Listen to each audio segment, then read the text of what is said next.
Bismillahirrahmanirrahim. Assalamualaikum warahmatullahi wabarakatuh.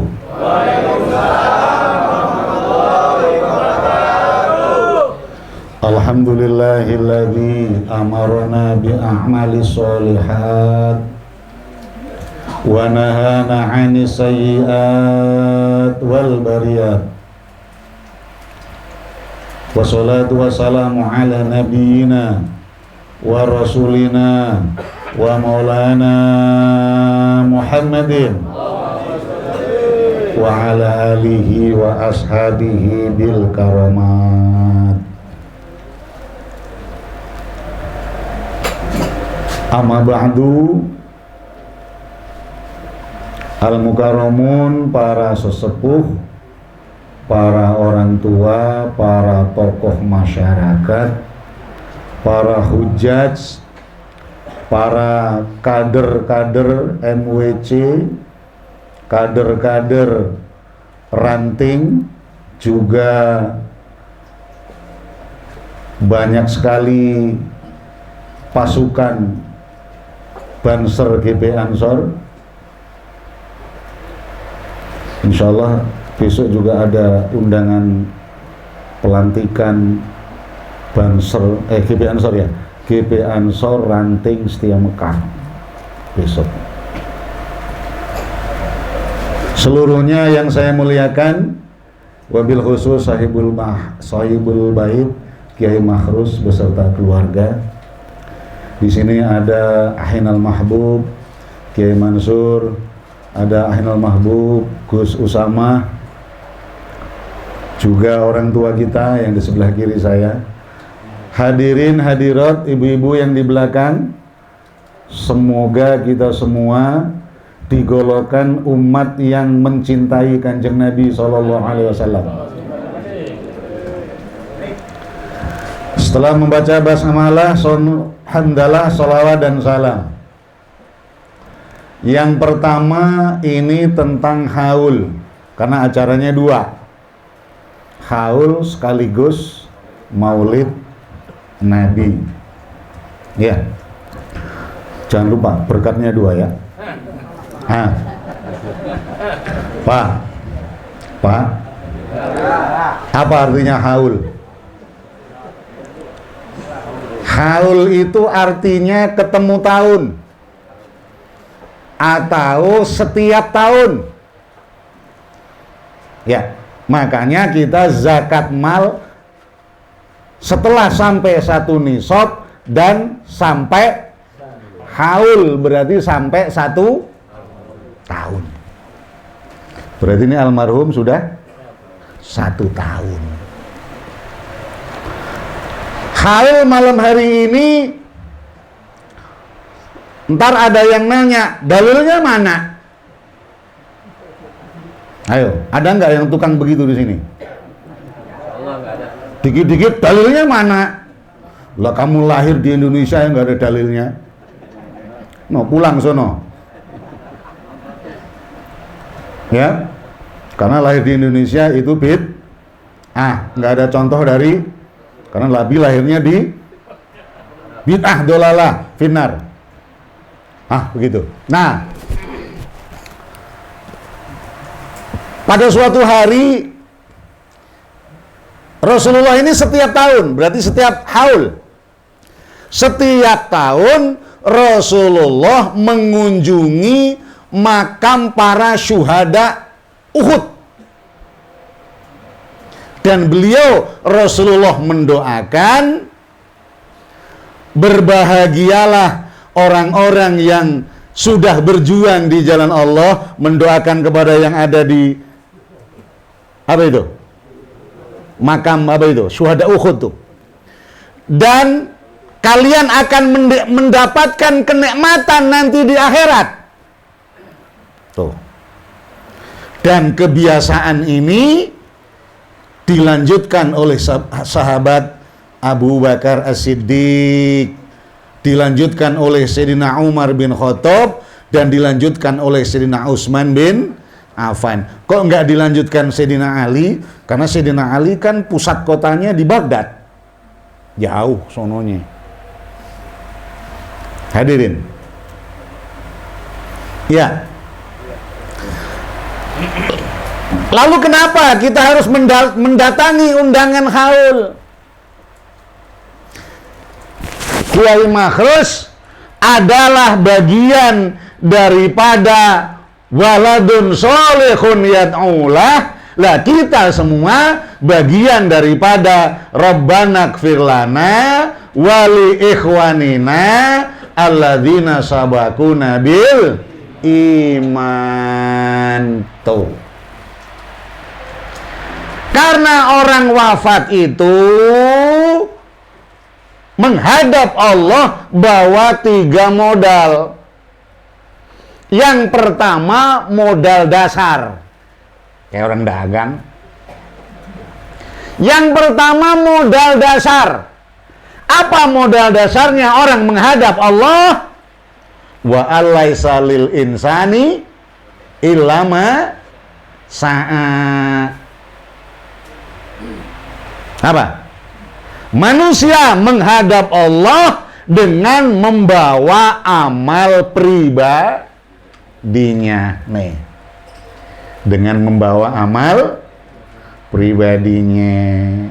Makanya kita hidup disuruh al-isti'dad fi yaumil akhirat. Hidup itu untuk mengumpulkan bekal menuju akhirat.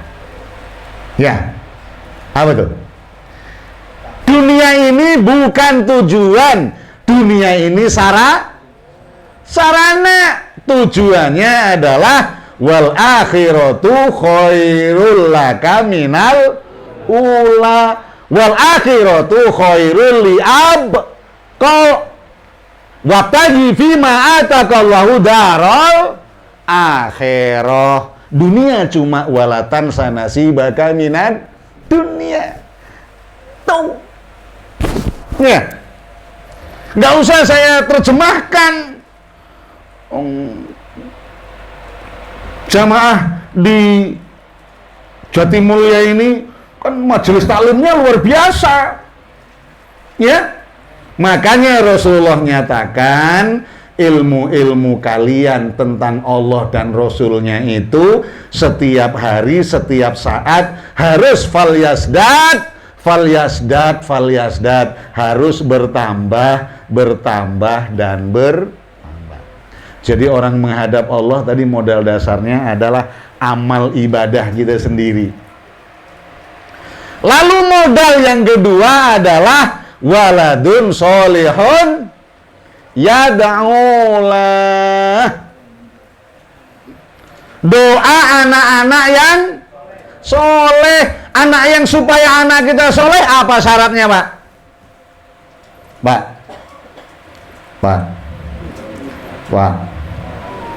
Supaya anak-anak kita soleh apa syaratnya?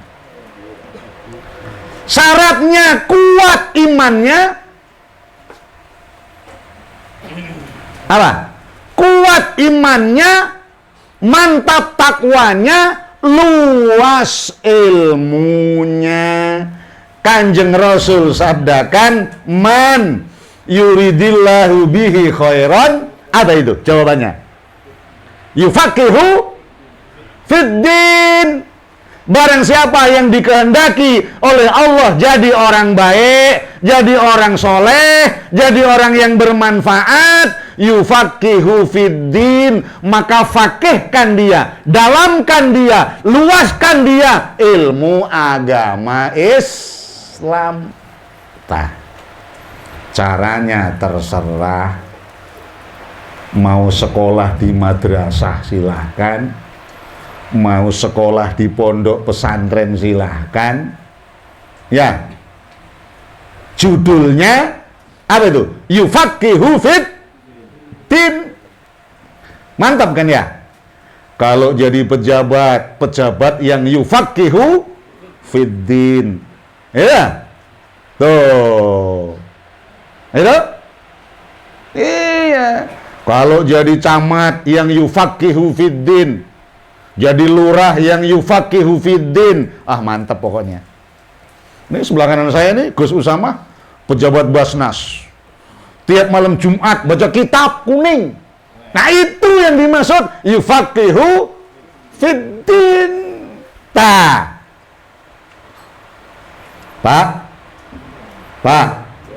paham?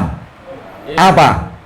Yufaqihu fiddin. Syarat untuk menjadi soleh, yufaqihu fiddin. Bukan timbang didoain doang waktu lahir, sama waktu disunat. Perdalam ilmu agamanya. Persoalan nanti anak kita mau jadi apa, urusannya Gusti Allah lah itu. Urusannya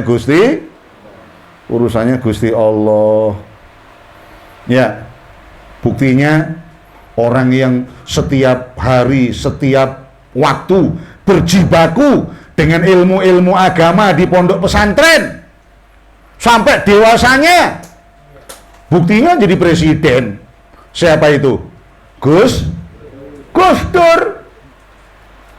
Yang berjibaku dengan ilmu agama di pondok pesantren, buktinya jadi wakil presiden. Siapa itu? Mbah Yai Ma'ruf Amin. Lah, makanya jangan meledek pondok pesantren sekarang. Lulusan pondok pesantren ada yang jadi presiden, lulusan pondok pesantren ada yang jadi wakil. Ayo mau jadi apa lagi? Kan presiden sama wakil sudah yang tertinggi jabatan eksekutifnya. Ya, tuh, ya. Jadi waladun solehun yad'ulah, doa anak-anak yang soleh itu adalah anak-anak yang kita didik agama di dalamnya. Dan yang terakhir dari itu, yang ketiga dari itu dalam konteks haul, baru nanti yang keduanya nyambung ke maulid. Ya. Dalam konteks haul yang ketiga tadi, modal yang ketiga kita menghadap Allah adalah Rabbana gfir lana wali ikhwanina alladzina sabaquna bil iman. Doa tetangga kita, doa guru kita, benar nggak? Doa murid kita, doa sahabat kita, doa kader-kader kita, doa istri kita, doa tetangga terdekat kita, mendoakan kita semua. Nih, pada malam hari ini nih. Ini di Nahdlatul Ulama adalah tradisi, ciri khas yang orang lain tidak punya. Dan ini adalah bagian daripada ibadahnya di Nahdlatul Ulama. Pak, di NU itu ada tradisi keagamaan, ada yang namanya haul, ada yang namanya manakib, ada yang namanya tawasulan, ada yang namanya maulidan, ada yang namanya Isra Mi'ratan, ada yang namanya halal bihalal, ada yang namanya Lailatul Istima. Itu yang punya pelopornya adalah Nahdlatul Ulama. Dan ini tradisi keagamaan yang semua nilainya ibadah di hadapan Allah. Loh, Yai, kok haul bisa ibadah? Ibadah. Kok tahlilan bisa ibadah? Ibadah. Semua tadi yang saya sebut ibadah. Emangnya ibadah itu apa? Ayo, siapa yang bisa mendefinisikan ibadah? Sholat itu hanya bagian. Sholat aja bisa nggak ibadah? Kok bisa ya sholat nggak ibadah? Ntar dulu. Ibadah itu semua pekerjaan, bukan sebagian, Pak. Semua pekerjaan, semua perbuatan itu bernilai ibadah di hadapan Allah. Adz-Dzariyat 56, wa ma khalaqtul jinna wal insa. Selama pekerjaan dan perbuatan itu memenuhi 3 syarat. Sholat saja, Pak, kalau nggak memenuhi 3 syarat, nggak jadi ibadah dia. Zakat kalau nggak memenuhi 3 syarat. Puasa, haji kalau nggak memenuhi 3 syarat, nggak ibadah dia. Ya, ingat, yang penting syaratnya ini yang penting. Apa ibadah itu? Semua perbuatan semua. Ya. Bisa beribadah memenuhi 3 syarat. Syarat yang pertama, bentuk pekerjaannya itu harus halal. Halal dulu nih. Nih, sekarang nih kita haul nih. Duduk sama-sama, tadi zikiran, sholawatan, halal apa haram? Halal apa haram? Nah, duduk bersama, itu, mendengarkan ayat-ayat suci Al-Quran, mendengarkan pengajian, halal apa haram? Duduk bersama, ada kue nih, ada jeruk, ada, apa ini namanya nih? Bolu. Halal apa haram? Halalan thayyiban. Duduk kita bersilaturahmi antar anak bangsa, halal apa haram? Halal. Syarat yang pertama terpenuhi nggak? Terpenuhi. Syarat yang pertama terpenuhi. Sekalipun kita menjalankan sholat, tapi kalau bentuknya tidak sesuai dengan syarat dan rukunnya sholat, kira-kira sholat kita jadi ibadah nggak? Nggak, batal. Karena sekalipun sholat, kalau nggak sesuai dengan syarat dan rukunnya, maka batal, nggak dimasukkan dalam delik ibadah. Ini silaturahim. Syarat yang pertama sudah terpenuhi. Lalu syarat yang kedua, wa innama likulli imri'in manawa. Ya, wa ma umiru illa liya'budullaha mukhlishina lahudin. Syarat yang kedua, ketika mengerjakan pekerjaannya tadi itu adalah niatkan ikhlas karena Allah. Makanya malam hari ini nih, supaya kita bisa menjadi nilai ibadah nih, semua nih, Sohibul Bait sudah ngeluarin apa nih? Kue, ada air, ada apa tuh? Iya, belum nanti makan. Makan apa enggak? Minimal berkat lah, berkat. Itu pakai modal semua itu. Ya. Setelah halal, syarat yang kedua harus ikhlas, karena ikhlas itu tidak ada yang lain selain Allah, itu ikhlas. Kalau pengen diponten, hanya pengen diponten Allah. Kalau pengen dilihat, hanya pengen dilihat Allah. Kalau pengen dipuji, hanya pengen dipuji, itu ikhlas tuh. Pokoknya selain Allah nggak ada. Gampang tak? Gampang nggak Pak? Gampang nggak ikhlas? Gampang, nggak pakai modal, hanya pakai ilmu. Makanya ngajinya yang rajin. Ngajinya yang rajin. Ya. Syarat yang ketiga, bentuk pekerjaannya sudah halal, sudah niatnya ikhlas karena Allah. Syarat yang ketiga adalah qul inna sholati wa nusuki wa mahyaya wa mamati lillahi rabbil alamin. Syarat yang ketiga, tujuan mengerjakannya tadi itu, tujuannya hanya cari ridho Allah. Tuh. Coba, 3 syarat tadi gampang apa gampang? Gampang apa gampang? Gampang asal ada ilmunya. Asal ada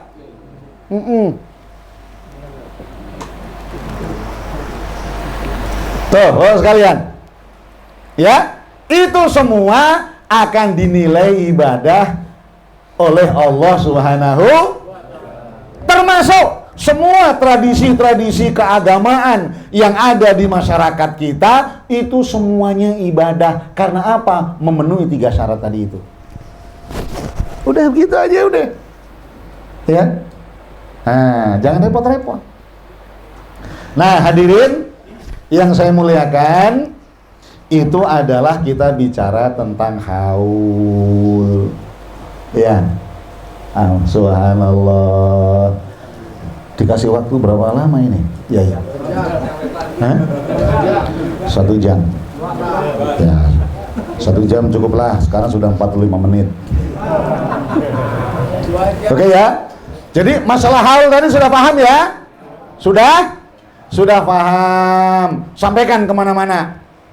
Haul itu ibadah, ini ibadah, ini tadi saya sebut semua tadi, semuanya itu ibadah. Selama memenuhi 3 syarat. Ya.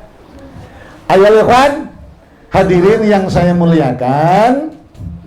Lalu tentang masalah Maulid Nabi langsung saja saya masuk kepada materinya, gitu. Makanya, tapi sebelum masuk kepada materinya, mari kita bersama-sama membaca sholawat Nabi bersama-sama. Ayo. Sallallahu ala Muhammad. Sallallahu alaihi wasallam. Sallallahu ala Muhammad.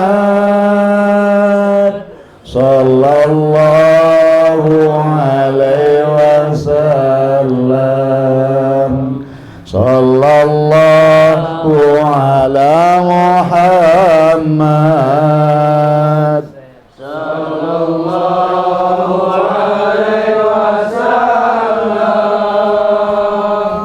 Sallallahu ala Muhammad. Sallallahu alaihi wasallam. Sekali lagi. Sallallahu ala Muhammad. Sallallahu alaihi wasallam. Sallallahu ala Muhammad. Sallallahu alaihi wasallam. Allahumma sholli ala sayyidina Muhammad. Hadirin dan hadirat yang saya muliakan,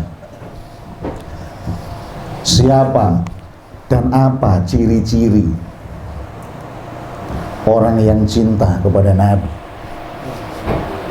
Siapakah umatnya Nabi? Ciri-ciri umatnya Nabi yang cinta kepada Nabi Muhammad sallallahu alaihi wasallam. Yang pertama Al-Imran 102. Bismillahirrahmanirrahim.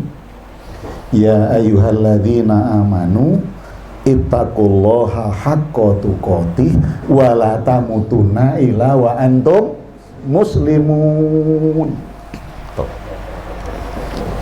Biasanya ustadz kalau mengartikan ittaqullah, bertakwalah kalian kepada Allah. Lah kapan itu bahasa Arab? Kok terjemahannya Arab juga? Ittaqullah, bertakwalah kepada Allah. Ya. Saya bongkar itu kalimat ittaqoyataki. Sebenarnya kerjaannya Gus Usamah ini. Ya. Nah, apa itu? Sorotnya itu. Takwa itu berasal dari bahasa ittaqoyataki yang artinya takut. Apa itu?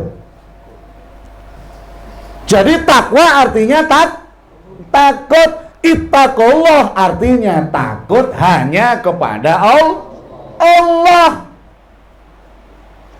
Takut dalam hal apa? Takut untuk melanggar aturan Allah dan Rasulnya. Bentuknya apa? Bentuknya intisalul awamir wajtinabun nawahi, dengan menjalankan segala perintah, menjauhi semua larangan tuh. Makanya bukti ciri orang yang bertakwa kalau malam minggu nongkrongnya di Masjid Raya Jatimulya. Kalau ciri orang yang bertakwa. Kalau ciri orang yang ahli maksiat, malam minggu nongkrongnya diskotik Dewi Kerawang. Tuh. Ayo, siapa yang suka begitu? Ini ya, dijadwal malam minggu pertama Itu diskotik Dewi Kerawang. Malam minggu kedua diskotik Casanova Lipo City. Yang ketiga Kartika M 2100. Yang keempat Ken Dedes Cibitung. Ada orang Cibitung. Nah, ya apa ya?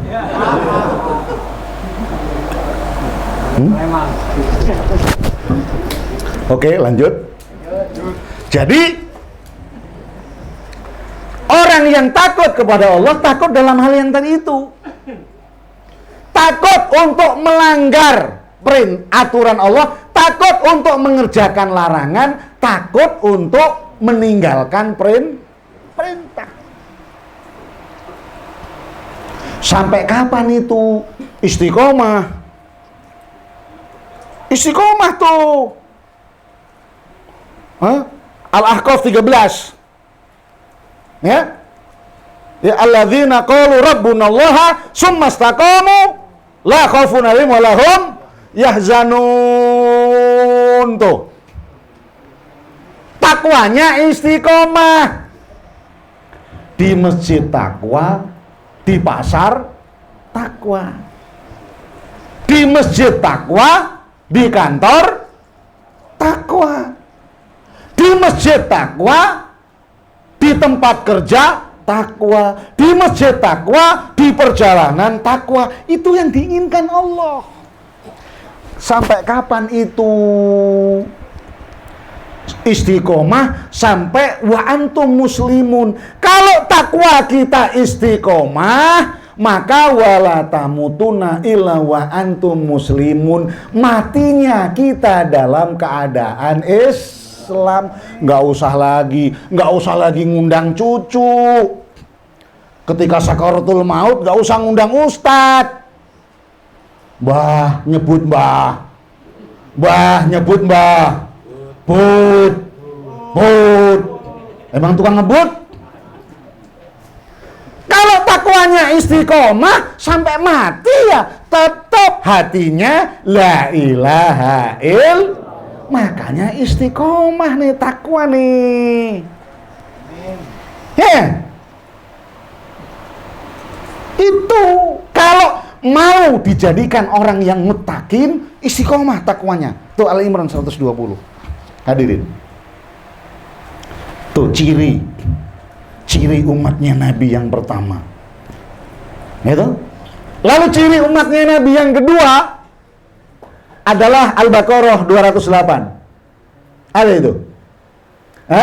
Ya ayyuhalladzina amanu udkhulu fis-silmi kaffatan.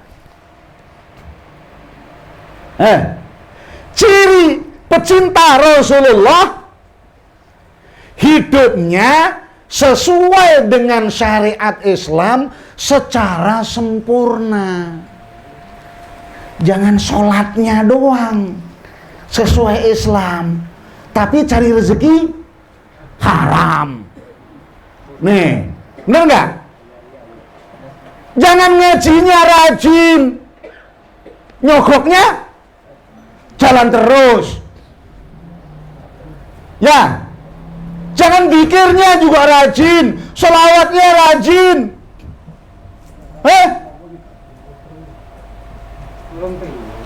Tapi apa kerjaannya di kantor?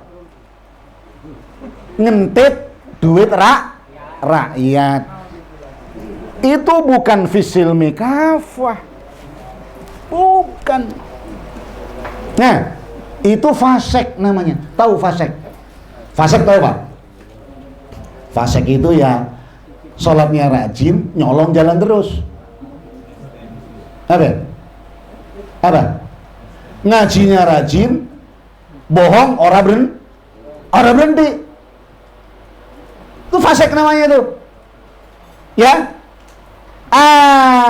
Makanya ditegur oleh Gusti Allah.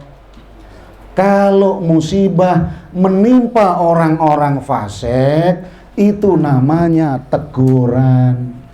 Paham? Bawa mobil, nyupir mobil, ugal-ugalan tuh. Apa? Nyetir mobil, ugal-ugalan. ditegur oleh Gusti Allah tuh. Hah? Bannya nyemplung di Kalimalang. Bannya doang, mobilnya enggak. Kalau musibah ditimpakan kepada orang-orang fasik, namanya teguran. Kalau musibah ditimpakan kepada orang-orang yang soleh, namanya ujian.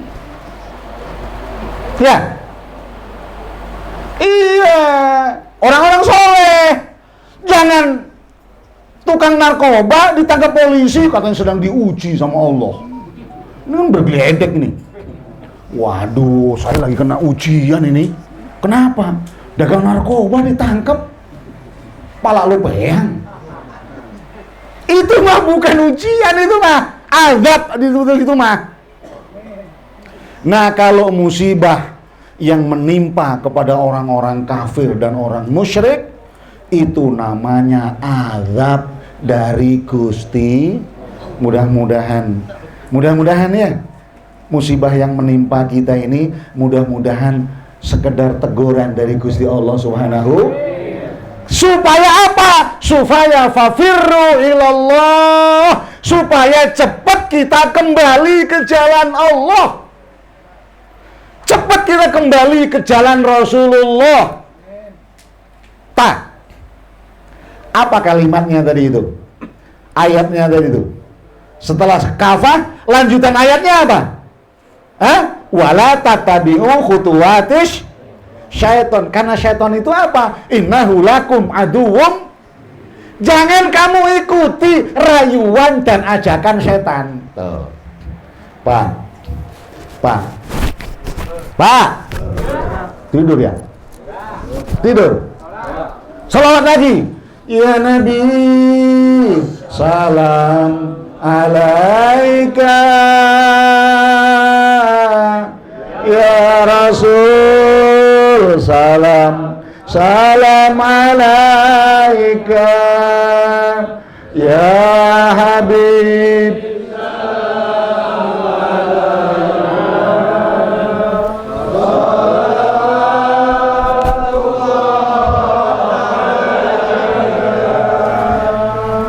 lanjut. Saya sengaja ini, suara saya supaya agak keras, ya kan? Karena jamaahnya kan banyak yang tidak melihat wajah saya.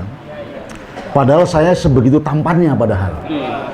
Nggak kalah lah sama Adam Jordan, nggak kalah lah ya. Jeremy Thomas, Anjas Mara, insya Allah nggak kalah. Kenapa saya suaranya agak lantang? Karena ini jamaahnya mencapai sekitar 3-4 ribu nih. Dengan penduduk. Plus penduduk. Sampai mana tadi pembahasan? Bapak Ibu sekalian, setan itu menghancurkan kita dari 4 arah. Makanya jangan diikuti. Yang pertama, setan menghancurkan kita dari depan. Apa itu? Dengan menumbuh suburkan. Bukan. Yang pertama dari depan itu menanamkan keraguan-raguan terhadap hari akhirat. Tuh. Nih, dari depan kita nih. Setan menanamkan keraguan-raguan hari akhirat. Nggak percaya dengan siksa kubur. Allah. Nggak percaya dengan dosa. Allah. Dibilang ini dosa. Allah, nggak ngejendol. Nanti di kubur tuh ada siksa. Allah, ente juga belum merasakan. Nah, nggak percaya dengan hari kiamat, nggak percaya dengan siksa nanti di padang mahsyar, bahkan nggak percaya dengan siksa akhirat.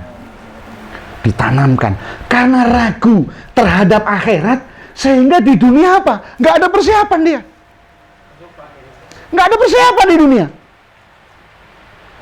Subhanallah. Padahal persiapannya di dunia itu apa? Apa sabda Nabi? Dalam hadisnya itu, mantola umruhu wahasuna amaluhu khairukum, kata Nabi. Orang yang terbaik di antara kalian adalah orang yang dikasih umur panjang oleh Gusti Allah, tapi umur yang panjang itu dipakai soleh kelakuannya. Coba. Tapi karena ragu dengan akhirat, maka yang kedua, wa syarrukum man tala umruhu wa su'a amaluhu. Karena ragu dengan akhirat, dikasih umur panjang, jelek, buruk perbuatannya. Tuh. Subhanallah. Suruh ke masjid. Alah, masjid mau urusan pengurus. Tuh kan. Masjid urusan pengurus. Pak, ngaji ya be, ini malam minggu, malam ahad, ba'da maghrib. Wah, ngaji mau urusan pengurus. Lah terus yang urusan ente apa? Hah? Tak. Apa urusan ente? Diskotik Dewi tadi? Hah? Itu. Ya. Dikasih umur panjang sebagai bentuk rasa syukur. Mestinya umur panjang itu untuk apa? Ayo. Nih, sebagai bentuk rasa syukur dikasih umur panjang. Pada suatu hari baginda Rasulullah sedang sholat tahajud. Istrinya Sayyidah Aisyah itu tidur di depannya begitu tuh Pak tuh. Karena sholatnya di kamar. Karena sholat sunnah itu yang terbaik adalah di tempat yang paling tersembunyi. Nah, di mana itu yang paling tersembunyi? Hah? Ya di kamar. Ketika Rasulullah, nah jadi Siti Aisyah itu karena istrinya Nabi satu-satunya yang masih perawan itu Siti Aisyah. Yang masih perawan. Nah, yang 8 itu janda, anaknya minimal 7, umurnya minimal 58 tahun. Jadi sekarang kalau ada orang Jatimulya dikit-dikit kain deui, ngomongnya sunnah Nabi, kalau pengen nikah yang sunnah Nabi, kawinlah sama janda yang umurnya 58, anaknya 7. Itu sunnah Nabi. Ayo, silakan yang tukang kain. Ada nggak di sini? Ada nggak?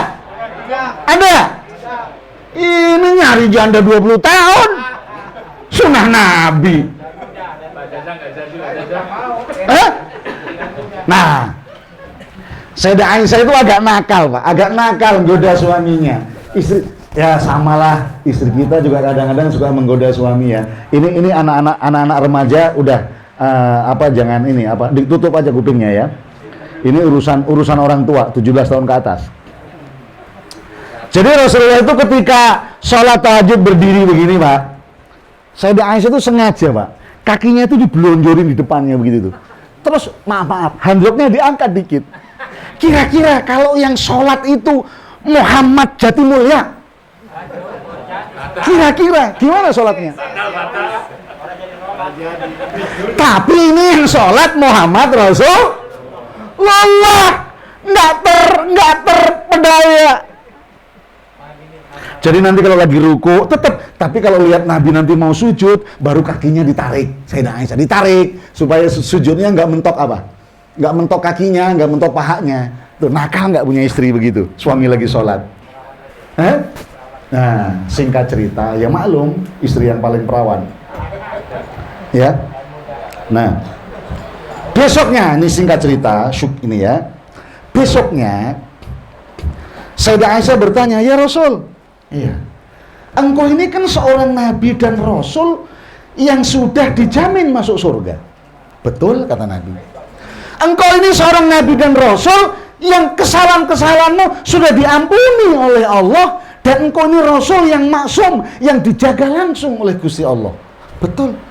Tapi kenapa engkau ini masih rajin sholat, rajin beribadah? Apa jawab Nabi?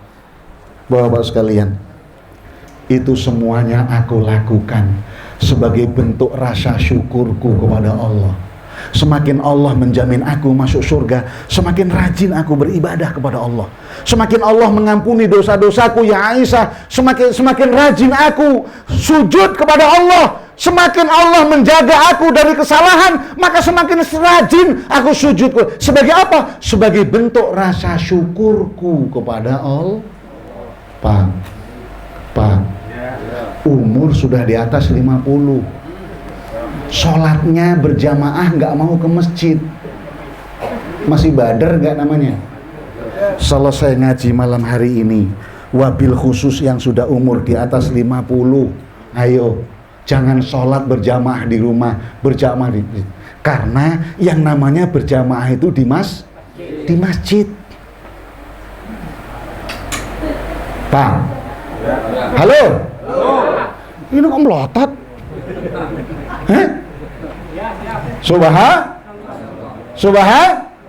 Subhanallah walhamdulillah wala ilaha illallah wallahu akbar. Saya lanjutkan.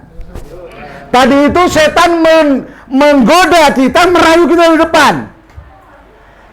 Lalu bagaimana setan merayu kita dari arah belakang kita? Tuh, wala tatabi'u syaitan itu tuh Al-Baqarah 208. Setan merayu kita, menggoda kita dari arah belakang, yaitu dengan menumbuh suburkan terlalu cinta kepada dunia. Apa tuh? Menumbuh suburkan terhadap diri kita terlalu cinta dengan dunia. Ya Allah ya Rabb. Ya. Itu. Cari duit sampai orang kenal sholat berjamaah di masjid. Sibuk cari duit sampai orang kenal pengajian di masjid. Sibuk nyari duit sampai nggak tahu tetangganya masuk rumah sakit. Sibuk nyari duit sampai nggak tahu kalau tetangganya itu dia menangis, nggak bisa tidur malam hari karena perutnya kelaparan. Sementara dia tidurnya nggak di malam hari karena perutnya kekenyangan, habis makan gurame bakar di itu apa depan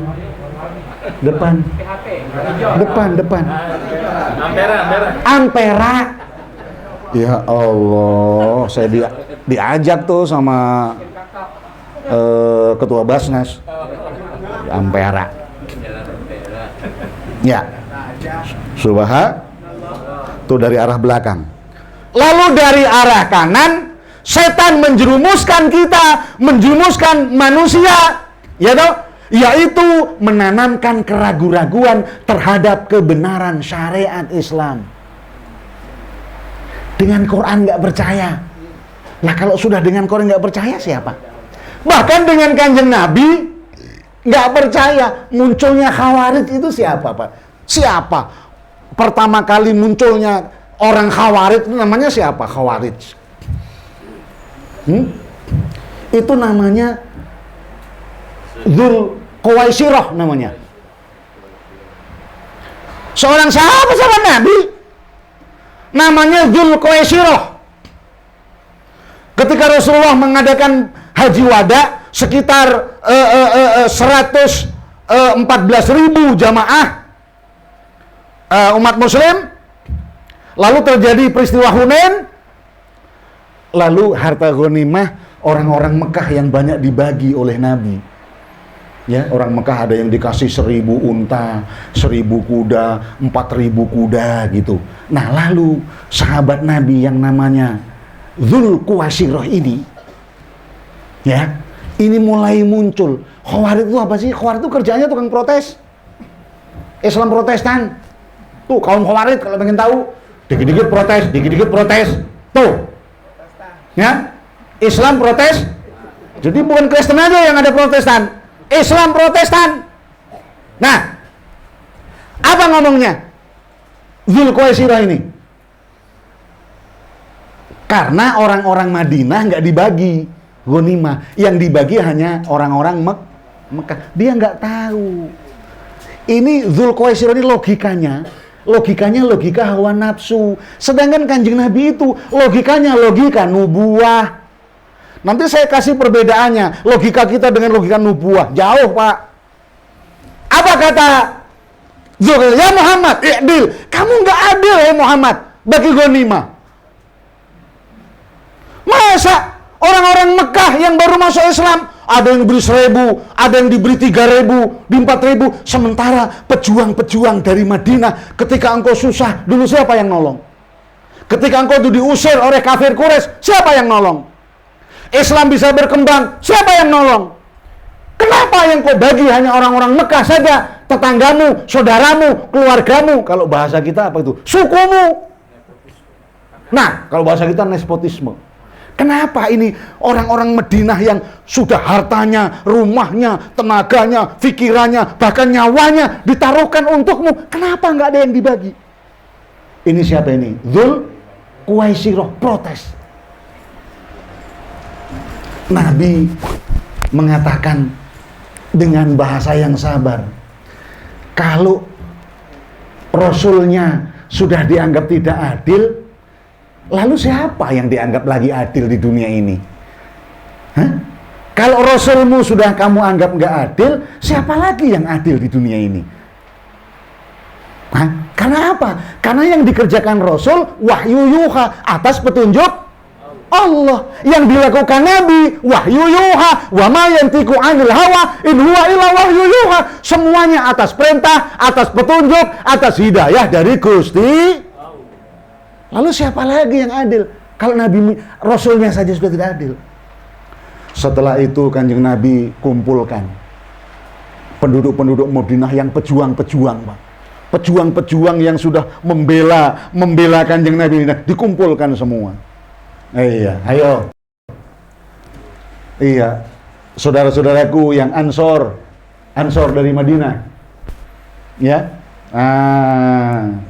Kalian ini kan sudah menyatakan nahnu Ansorullah. Kami ini adalah pejuang-pejuang dan penolong agama Allah. Nah, ya, kalau tadi aku kasih kepada orang-orang Mekah begitu tadi itu, karena mereka ini mu'alaf, baru masuk Islam, supaya imannya kuat. Ya, singkat cerita kalimat nabinya panjang ini, tapi saya penggal saja yang ujungnya saja. Nah, sekarang begini, kalau orang-orang Mekah tadi itu ada yang dapat kuda, ada yang dapat kambing, ada yang dapat unta. Sekarang kalian orang-orang Madinah pengen aku beri juga. Kalian milih mana? Kalian pulang ke Madinah, pengen pilih bawa kambing, pilih bawa unta, apa pilih bawa aku pulang ke Madinah? Ayo ngomong sekarang. Ayo jawab. Pulang ke Madinah pengen bawa unta, apa bawa Rasulmu? Jawab. Ini keras begini bahasa saya. Kalau bahasa Nabi mah lembut. Bahasanya begini. Iya. Kalian mau pulang ke Madinah, kalian pilih bawa unta, apa pilih bawa aku? Wahai saudara-saudaraku kaum Ansor. Ini bahasa Nabi.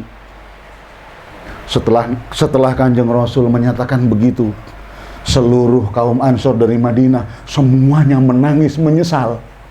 Apa menyesal? Setelah menyesal, Rasulullah lanjutkan pidatonya. Iya, kalian ini adalah pejuang-pejuang Allah, kata Nabi. Kalian adalah pejuang-pejuang Allah.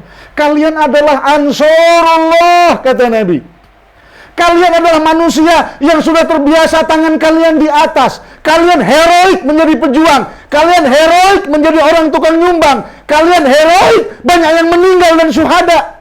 Jangan kalian sekarang bermental begini. Hanya pengen apa tadi itu?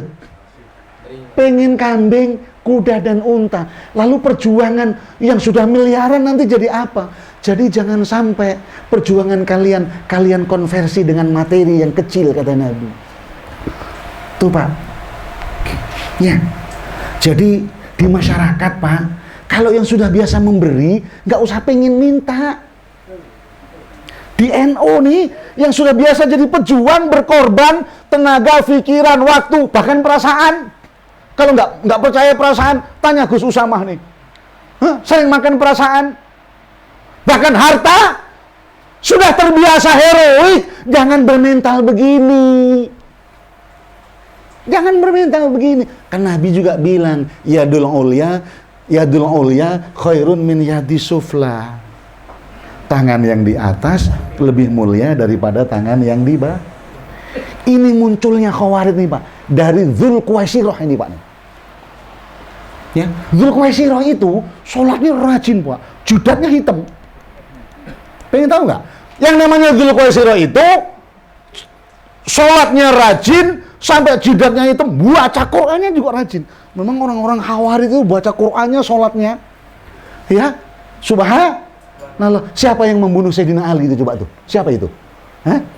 Abdurrahman bin Muljam. Itu adalah orang yang qiyamul lail. Setiap malam dia tahajud. Wa qari'ul Qur'an, rajin baca Qur'an. Ya. Salat tahajud tiap malam, rajin baca Qur'an dan puasa Senin Kamis. Puasanya rajin Senin Kamis. Baca Qur'annya rajin, tahajudnya rajin. Tapi apa tadi itu? Bunuh Sayyidina. Ini golongan Khawarij nih. Apa Khawarij itu cirinya? Ya tadi itu. Pokoknya yang beda pendapat, pokoknya langsung kafir aja tuh. Kalau kafir berarti harus dibunuh. Nah, di Indonesia ada nggak tuh sekarang begitu tuh? Itu kaum takfiri. Hah? Iya, pokoknya kalau yang nggak sepaham, neraka aja itu. Nanti di surga, kaplingnya punya dia aja. Kita nggak punya kapling. Iya. Ya, kan kenapa itu? Surga hanya miliknya, karena surga yang bikin mbahnya dia. Pak, surga itu milik Allah, Pak. Akan diberikan kepada semua orang muslim. Baca kitab hadis Jawahirul Bukhari, babu fadli sujud. Jawahirul Bukhari, bab tentang keutamaan sujud.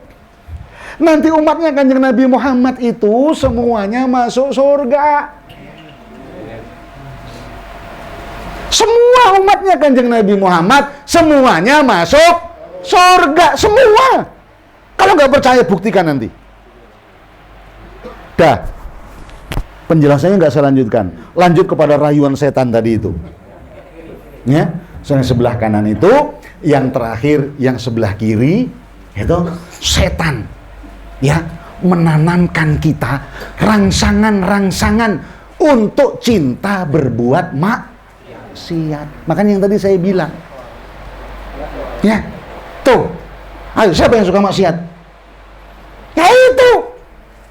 Ya, aki-aki umur 70 tahun pakai celana lepis, itu pakai pet kacamata riben, ya nongkrongnya di mall. Setiap ada cewek disuitin, sweet, tak. Dia nggak tahu kalau yang disuitin itu orang Jawa, tak, ya diketak bener. Nih, ya. Nah, Bapak dan saudara sekalian, itu tadi adalah yang kedua.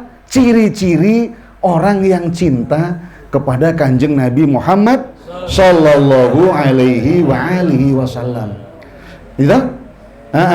Nah, yang ketiga tadi adalah orang yang banyak rasa syukur. Syukur yang pertama tadi dikasih umur panjang, syukur yang kedua dikasih sehat Pak. Milih yang mana? Dikasih uang 1 miliar tapi ngeringkuk di ICU. Ayo, dikasih hadiah 1 miliar tapi ngeringkuk di ruang ICU, dengan dikasih hadiah 1 juta, makannya cukup pakai sambal, lalapnya ayam goreng anget. Milih mana? 1 miliar ngeringkuk di ruang ICU sama 1 juta makan pakai sambal tapi sehat. Iya. Iya kan? Kalau saya milih yang 1 miliar tapi yang makan pakai sambal. Tapi duitnya 1 miliar. Ini menunjukkan bahwa sehat itu mahal. Ini terbukti waktu tanggal 1 Februari 2021. Tanggal 1 sampai tanggal 12 Februari itu saya nginep di ruang ICU 12 hari 12 malam karena kesamber COVID. Nah itu ya, kesamber COVID di Hermina Kerawang. Saya di tengah, berarti yang kesana 6, yang kesana berapa tuh? 7, karena 14 isinya. Saya di tengah. Itu Pak, setiap 2-3 jam ganti orang. Saya tanya, suster kok ganti orang? Mati Kiai. 2-3 jam lagi di sana ganti orang. Kok ganti orang suster? Mati Kiai. Jadi setiap 2-3 jam tuh mati. Masya Allah, dalam hati saya nggak mati-mati. Saya ngomong sama dokternya, kebetulan dokternya itu tetangga saya di Semarang. Iya. Nah, beliau orang Semarang Utara, saya Purwodadi kan tetangga. Dokter, pas dia kunjungan, ada apa? Wong Purwodadi katanya. Itu orang banyak yang pada mati. Saya bilang, iya. Ya kok saya enggak mati-mati dok? Saya gitu. Kata dokternya, Kiai gendeng ya. Pak, 12 hari, 12 malam. Ini maksud saya. Sakit. Berarti selama itu nggak bisa turun dari ranjang, nggak bisa ke kamar mandi, nggak bisa sholat, nggak bisa wudhu, nggak bisa ke masjid, nggak bisa ngurusin NU. Bener nggak? Tapi waktu hari yang keempat, saya sudah ngurus NU. Karena apa? Karena saya sudah ada kehidupan di ruang ICU pas lagi banjir. Ingat nggak? Tanggal 5 Februari banjir besar. Wah, Tuambun kan yang paling puarah ketua MWCNU itu, Kang Dede Ismail. Saya telepon Haji Andi, bagaimana sudah ngumpulin dana? Sudah Yai, sembako. Telepon Dede Ismail, gimana? Sudah Yai. Nah, alhamdulillah. Kedung Waringin saya telepon Kang Khairul Hadi, Kang, sudah. Lah, di sini ngumpulin dana dari mana Yai? Orang di kampung katanya. Lah, nyarilah, itu orang Cikarang, banyak orang kaya. Itu saya sudah hari yang keempat itu, alhamdulillah saya sudah mengkoordinasikan bagaimana caranya itu ya di ruang ICU. Makanya saya teriak-teriak di samping saya, ini Kiai orang lagi sakit teriak-teriak kerja katanya. Nggak apa-apa, perjuangan. Nih Pak, tapi yang akan saya sampaikan yang masalah tadi itu ya, dengan sebab sakit Pak, baru kita merasakan ternyata sehat itu mahal. Betul nggak Pak? Ya Pak, mau ke masjid nggak bisa, mau silaturahim nggak bisa, ya mau ke diskotik Dewi nggak bisa, karena sakit. Subhanallah. Ya, makanya bersyukurnya orang-orang yang nggak dikasih sehat, supaya sehat kita itu liyak budun, kita manfaatkan untuk selalu sujud dan beribadah kepada Allah Subhanahu wa ta'ala. Ya, sallallahu ala Muhammad, sallallahu alaihi wasallam.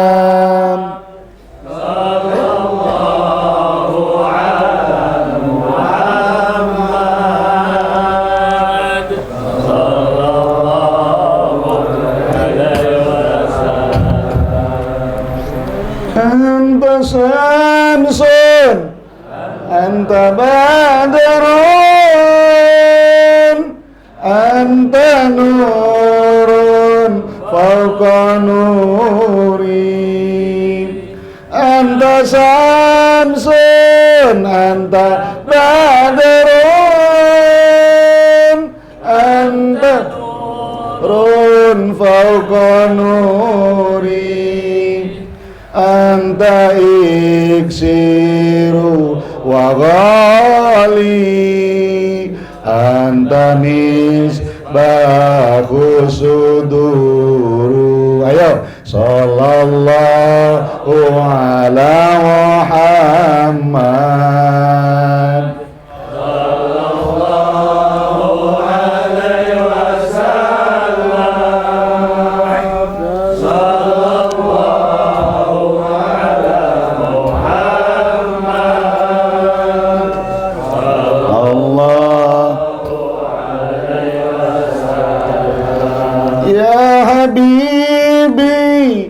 ya Muhammad ya rusal khafiqaini ya habibi ya Muhammad ya rusal khafiqaini ya muayyad ya mumajad ya imam al-qiblataini. Ayo, sallallahu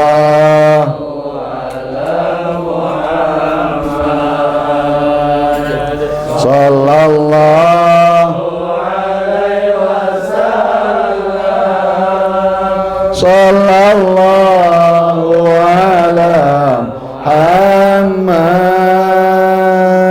sallallahu alaihi wasallam.